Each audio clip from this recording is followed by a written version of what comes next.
Hi, it's David Averin with the Customer Experience Advantage podcast. When we talk about customers or consumers today, the term consumer can mean a lot of different things. It's B2B and B2C and segmented by demographics and psychographics and more. Of course, one of the most influential, if not the most influential driver of purchasing decisions is the group that actually constitutes more than 50% of the population. Today on the podcast, I'm talking to Leah Woodford, founder and CEO of the SmartFem Media Group, about understanding and leveraging the fierce brand loyalty of the female consumer. It's David Averin on the Customer Experience Advantage podcast, back in 20 seconds. You're listening to the Customer Experience Advantage podcast with David Averin, featuring candid conversations with some of the most influential leaders in business today. Sit back and listen in, or feel free to watch the video version online.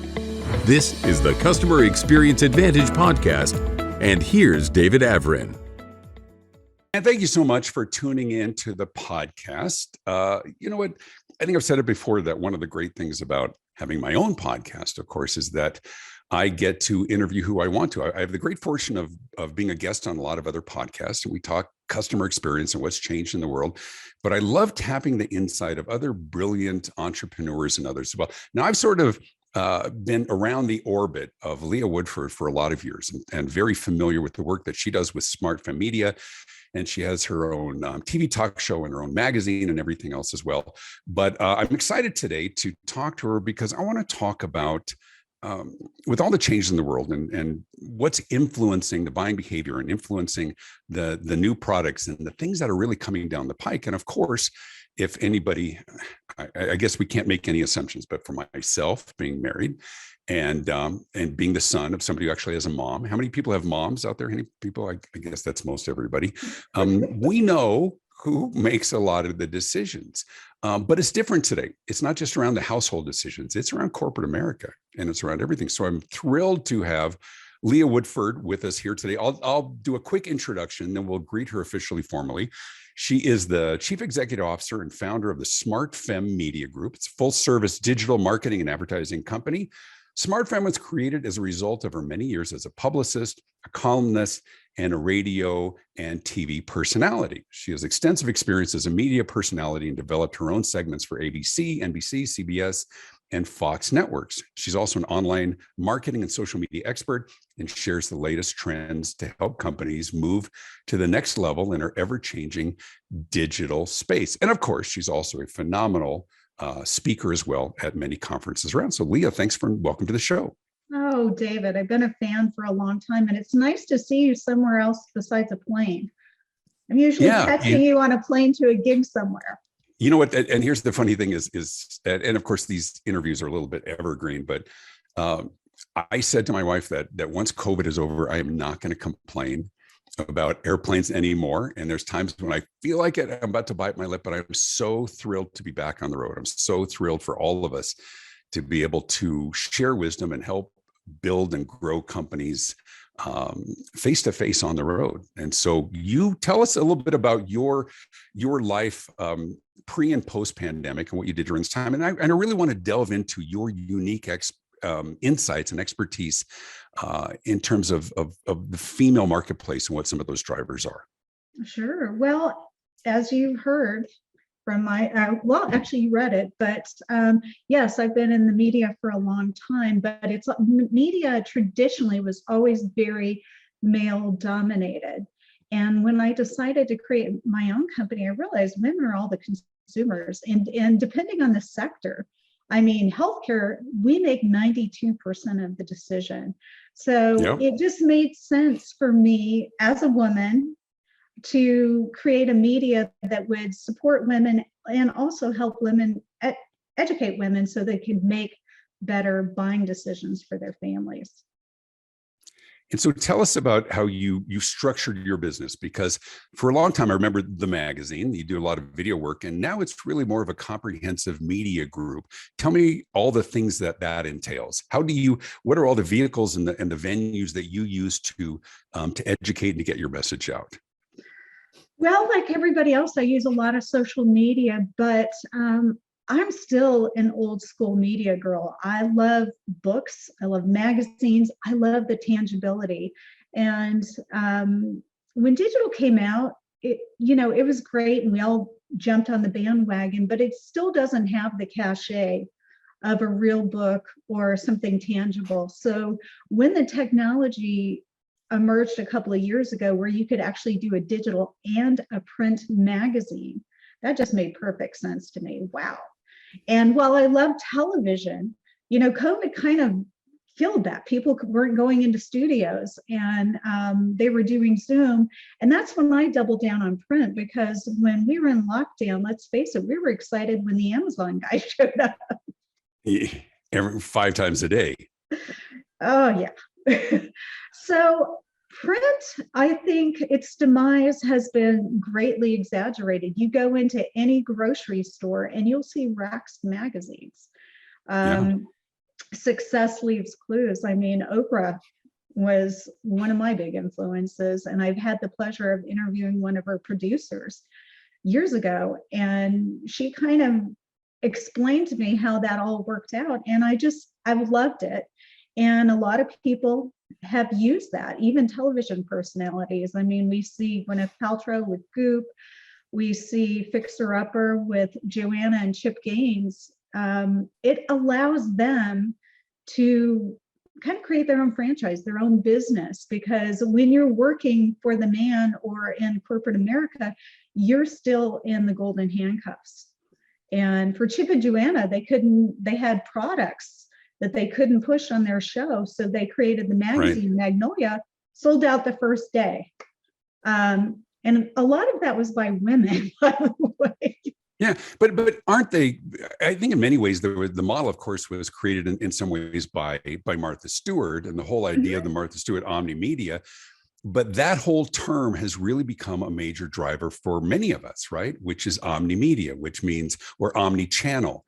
Right. Every way somebody wants to hear from us or contact us or reach or buy from us, omni-channel really has been the primary driver. We saw a lot more of that during COVID, and certainly now post-COVID, where as consumers, we've changed, haven't we? I think we have a lot of different influencers. I mean, the world is global now as we're seeing that play out, but also we're tech savvy. What worked in 1970 just doesn't work anymore. Your consumer is tech savvy and they are researching you, and then you have to have real social proof.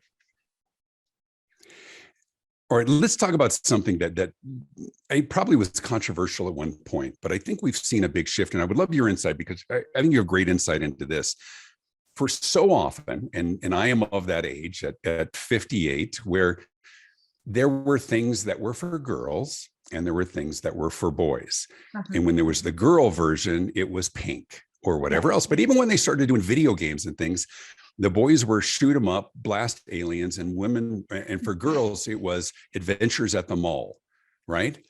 When we look at technology today, is there still some sort of a divide, or do developers and others recognize the tech savviness of women from a business perspective, from a consumer perspective? Is there a difference, or is there even unique insights that women have in terms of how we're buying and communicating that differentiates them from the men? I think there is. I think the pink team, blue team, it's still there, but it's not as big as it used to be. But also we're seeing women engineers, at the forefront. I mean, we're seeing more women take ownership of their careers and of products. So I think, we still have a long way to go. We still absolutely have a long way to go, but we're a lot closer than we used to be. And, I think just forging forward is the only way. But I think there will always be a little bit of pink team and a little bit of blue team. And I think more women are embracing their masculine side, but I also see men getting softer and more approachable too. So I think we're just communicating better. Yeah. Well, let's talk sort of post-COVID, as we look at all of the new amenities, the new mechanisms for buying, for communicating, for reaching out, for customizing. And we changed. I talk about this with my clients. I talk about it on stage as well. I ask all the time, I say, anybody notice that your customers or clients are a little more impatient, a little more demanding? Well, we all are, right? Because of how things have changed with Amazon and others as well. What have we learned that what has been driven by the I struggle with the terminology because I never want to get that wrong. We don't say girls, I know that, but females, by women. What have been some of the innovations? What's been some of the learning in terms of how do we influence them more effectively as the primary decision makers in so many sectors? I think it starts by listening to them, David. For a long time, companies didn't really listen to women. They didn't have enough women on their boards or in their leadership circles, but we're seeing more women in leadership circles, and therefore they're having more influence. But I also see a lot of men who have raised strong women like yourself. Yeah. And I think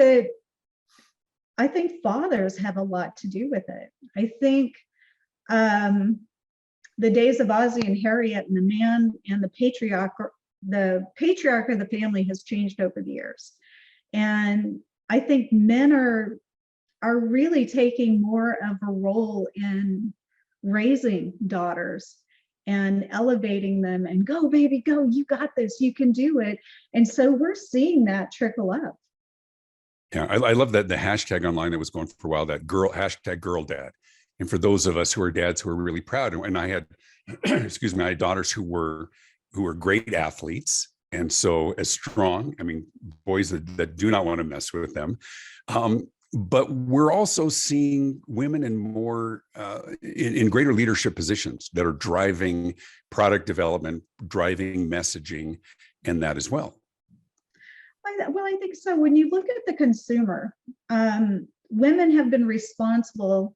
Well, this is an old statistic. 82% of women influence or are making the buy. More women have money now, and they're making the buy or they're influencing the buyer. And it depends on the sector. I'm going to say, like I said earlier, 92% of healthcare decisions are influenced by the woman. She's actually not only influencing, she's making the decision. We do it for our husbands, we do it for our families. We're deciding. I bet Laurel is deciding what you put in your mouth. in many cases, and not because she's cooking it, because I'm the one, but it's sort of, what do you want? She's influencing you, isn't she? Absolutely. Well, and there's also a couple of different sectors though, right? When we are in that phase, that second act of raising our kids and working, clearly there's much more of a division of responsibilities in terms of who's working. Absolutely. Nobody getting on my case in terms of who does more work. We know it's the women that do that in almost in all aspects of our life, right?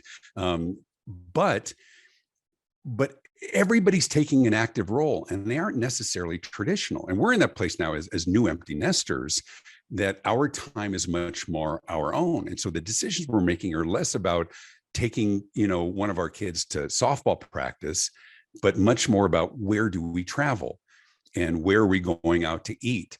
And absolutely, my wife is a significant part, but she just, she's no shrinking violet. She just earned her master's in organizational psychology. So she's a great partner in all of this as well. But that's part of why I thought this would be a great subject, of recognizing that even the decisions today and how we buy and all this stuff has changed significantly, but how we're making decisions, that it's much more flat, like a flat organization within our households than the hierarchical past. I think there's more of an exchange, and there's been role reversals. I do the cooking, but my husband, the pilot and the macho guy, is also doing the dishes. Yeah. I cook doesn't clean. So I really love the way we work together in the household, and that's actually how we run businesses, because he's a partner in SmartFem, and I do the marketing for his jet charter company. So I think taking on different roles and having the communication and the expectations right up front, it makes it much more cohesive. But it also actually, I think having the yin and yang together in business and in your house just makes it more exciting, not only for the customer, but it's a more dimensional and relatable product or service, I think, as well. My mom was a manufacturer's rep for a lot of years, and so in her showroom, and she was pretty ballsy. I mean, think Liza Minnelli with an extra 30 pounds and no filter. That was my mom. I think I would have. But she was the kind. I remember I would say sometimes I would say, "Mom, really, do you kiss me with that mouth?" You know, she was like a sailor, but she was hilarious. But I remember one time, and of course, as a kid, you're mortified when your parent is over the top, you know, type A or whatever, because don't want anything like that. Right. You don't want anything embarrassing. Of course, now I get to be that for my kids, and they'll be like, "Dad, you're so embarrassing." I'm like, "Oh, you have no idea. Ask your sister. It gets worse." But I remember one time my mom, somebody had written a check, and I was probably 12 or 13. This made a big impression on me. And it said, Mrs. Dennis Smith or whatever. I guess Dennis was her husband's name. And she took the check and she grabbed a ballpoint pen and she scribbled out the name. And then she gave it back to her and she says, "Write your name." And of course, I was mortified, but this was probably early mid 70s. Right. And when people would say Mrs. So-and-so and put the husband's name, and she was trying to empower her, put your name, right? Your name is important as well. And that seems like a lifetime ago, doesn't it? You know, it really does. I mean, I think about some of the teachers that I had, and they're Mrs. Boatwright and Mrs. So-and-so, and I've been a Ms. forever. I was raised by a single dad. So he told me there is no pink team, there is no blue team. If you want something, you got to go get it yourself and make a name for yourself. And I hated that at the time, but I really appreciate it now. You know, he didn't pay for my college. I worked and put myself through college, and I didn't realize what a gift that was. There's that great line. John Mayer has that great song, "Daughters." And if you look up the lyrics for that, where he says, "Fathers, be good to your daughter." And if you look at the lyrics, I mean, it says, "Fathers, be good to your daughters, because daughters will love like you do." So true. And isn't that great about modeling that kind of a thing? Let's talk about how it translates to business. Okay. If we were that fly on the wall, product development, corporate America, coming out of the pandemic and others as well, what have we learned, and how do you think it's affecting the decisions for the new conveniences and the new products and others coming down the pike? How have these changes, you think, are affecting those decisions? Well, I think there's been a lot of changes. I think people are demanding more social proof, again, tangibility, but also we've saw Amazon really step up, you know, when everything was shut down. So we have those expectations now. When you say your product or service will be here at that time, not only are they sending it, but they're sending you photographs of it on your front porch, and you're getting it. Yeah. I think it's been great in a lot of ways, but it also has set us back in a few ways, because I think sometimes we have unrealistic expectations too. I think it's been great. It's forced everybody to do their best, but at the same time, I think we've been locked down for so long and so isolated. I'm seeing some of those issues pop up now too. Well, and I think when once again talking about women, and I've got 3 daughters and my wife and my former wife, but I see the skills that they bring to the table. And granted, I speak for a living, but their skills around conversation. And so much of the drivers today around conversation, social media, Yelp, Google, Nextdoor, and TripAdvisor, and all of those as well, that social proof as a driver or a barrier to potential purchases. I think we're seeing a lot of the women being far more eloquent in both their dissatisfaction and satisfaction. And our companies good at recognizing and tapping into that unique skill set and the unique danger that comes from those skill sets? I think they are. I think they are. I love, well, my oldest son has, he has his own business. He does remodeling in Florida. And we've seen places like, Angie's List and Nextdoor and let's see, what's it, Thumbtack. These are all great resources. So if you're really good at what you do, it's going to be good for you. But if you are not good and you don't deliver what you promise, boy, everybody's going to know, and they're going to know in record time. We've always heard that a good reputation will follow you, a bad one will beat you to the door. It's beating you faster to the door in record time, because women have they have a huge network. I mean, we all do. Right. Women, I'm just going to say, we talk to our girlfriends, we vent online, we do everything a lot more so than men do. Not all men do. So. Yeah. But and it's different. It is different. You talk in the bathroom, for crying out loud. That's horrifying for us. I'm just saying, it's just not done. No, but what it does, it speaks to not only the art of conversation, but the value of it within females, within women. So much better, and nothing goes unseen, nothing goes unheard. And do you think there's a way, because you do a lot with the magazines and the interviews and everything else? Mm-hmm. Is there a way to leverage that, to recognize the power of it and tap into it to benefit new products, companies, organizations, new brands, and solidifying current brands? I think so. I think the best thing that we can do, one of the things that I love about being a journalist is I don't have to talk about myself. I'm asking questions. And I think that is a lost art. I think a lot of companies, they don't listen to their consumers. It's getting better. But for a long time, especially women's products and cosmetics were created by men. And not using the safest. I'm just using cosmetics as an example. Sure. But we've demanded that they stop testing on animals. We demanded vegan options. When women started really articulating and, hey, we're the ones that buy these products, listen to us. I think that's when it started to change. And women started to really kind of come into their own and start creating these products.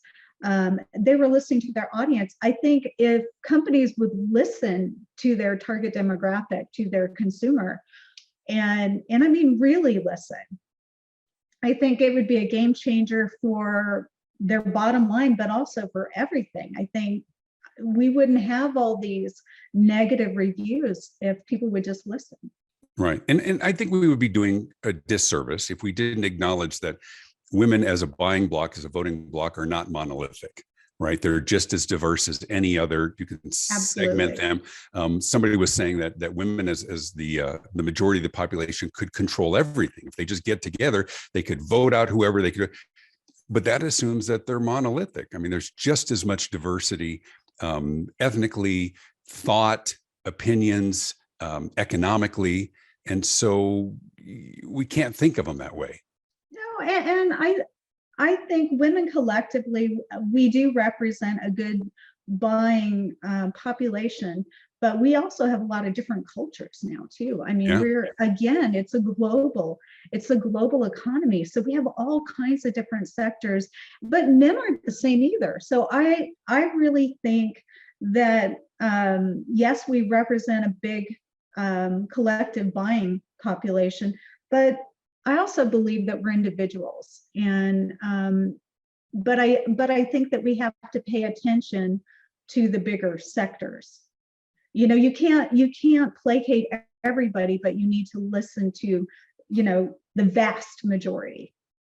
But isn't that the significant shift that's happened? Is that there would be consumer panels trying out laundry detergent, things that are traditionally sexist, 1950s, 1960s. But ultimately, it was the men making the decisions. But we're seeing women in higher and higher positions in organizations, and not just a seat at the table, but a voice in the conversation and a role in the decision making. A big role. I mean, and it's exciting too. I mean, we still saw our first automotive female engineer that designed a completely electric truck. I didn't even think that was going to happen. I was really excited about that when Ford came out with that. But I mean, we're seeing women do some really amazing things. I mean, and young women too. I mean, I've seen some really young women just step into their own. But again, I think we're kind of coming to a different place. Dads are different. Moms are different. And, the man isn't out, making a living. Women, it's two-income families. And so the children. Necessity, of course, but that's not necessarily a bad thing, because there's that much more of a contribution and a role in all of that. Very important. Well, I think I was a better mom because I was a working mom. I didn't have the patience to stay home and be daycare mom. But I admire the women who do. I really do. My daughter is a special ed teacher. I could not do it, but I think she's amazing. Yeah, but and even during COVID, we saw a lot of everyone working at home, and not just that our pets, appreciated having us around, but much more opportunities. I've always had that great opportunity because I've worked out of my home, because I speak for a living and I consult. I work at home, and I was sometimes the only dad that was able to be there at the kids' performance in their classroom or their school play, at every parent-teacher conference. We kind of added it up with all of our kids. I did 16 consecutive years of having a kid in elementary school. Wow. 16 years of parent-teacher conferences and scrambling for last-minute Halloween costume ideas and things like that. But hopefully there's a new appreciation for that and all the roles as well. So as we wrap up real quickly, put on your I was going to say, I was about to mix metaphors. All right, take out the crystal ball. 5 years, 10 years from now, when you look at SmartFem and the work that you're doing and the conversations you're having, where are the trends going in multiple aspects? Purchasing, leadership, all of that. Where do you see women playing a role? I think women are going to be playing a large role, but my goal is for SmartFem, I'd like to see the torch carried on long after I'm gone, but I really would like to see men and women come together. I don't think there has to be the pink team and the blue team. I really think collectively we can do so much more and understand each other more. But I think then it's just a win-win for everyone if there weren't these opposing dynamics. Yeah, I agree. If people want to learn more about you, Leah Woodford and SmartFem Media, how do they get in touch with you? You know what? Hit me up on social media. I'm on everything. Full transparency, not that much on Twitter, though. That's not my jam. Great. And then and your website is? SmartFem.com. SmartFem.com. Email address? Email is Leah, Lea, no H, at SmartFem.com. Perfect. Want to make sure. Hang on for a second. We'll talk on the other side of this. You can pick up a copy of my new book, The Morning Huddle, Powerful Customer Experience Conversations to Wake You Up and Shake You Up and Win More Business. In fact, all of my books are on Amazon, most of them on Audible as well. Be sure to click the like button to like this podcast, subscribe, leave your comments below, and click the little bell icon. You can receive notifications of new episodes. You can also learn more about my keynote speaking and consulting at davidavrin.com. Thanks for tuning in to Customer Experience Advantage podcast. Check out past episodes. Be sure to leave a comment. That's really important. Big thanks to my guest, Leah Woodford. And thanks to all the subscribers. I'm David Avrin. Be good. Thank you. This has been the Customer Experience Advantage podcast with David Avrin. Feel free to leave a comment and be sure to hit the thumbs up button. You can listen to past episodes and be notified of future ones by subscribing on your favorite podcast platform. David's popular marketing and customer experience books are available in print as well as Kindle and audiobook, and published in multiple languages around the world. You can stay connected and learn more at davidavrin.com. Thanks for tuning in.